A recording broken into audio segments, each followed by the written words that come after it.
Non c'è pace per il Mose. Dopo la notizia alcuni giorni fa dell'imminente ripresa dei lavori fermi da un anno, stamane nel corso dell'inaugurazione dell'anno giudiziario il procuratore regionale Ugo Montella ha annunciato che la procura sta indagando su possibili inerzie derivanti dalla mancata manutenzione dell'opera.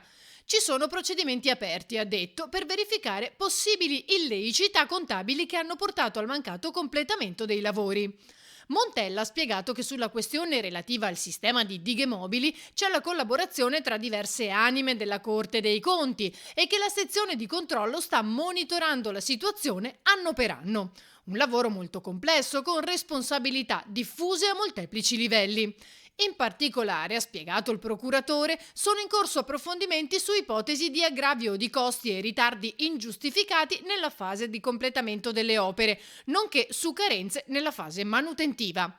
L'anno scorso, ha proseguito Montella, abbiamo dato conto della sentenza di condanna emessa nei confronti del presidente e del vicepresidente pro tempore del Consorzio Venezia Nuova e in solido dello stesso CVN, che ha costituito l'epilogo delle azioni risarcitorie promosse dai magistrati assegnati al tempo a questa procura.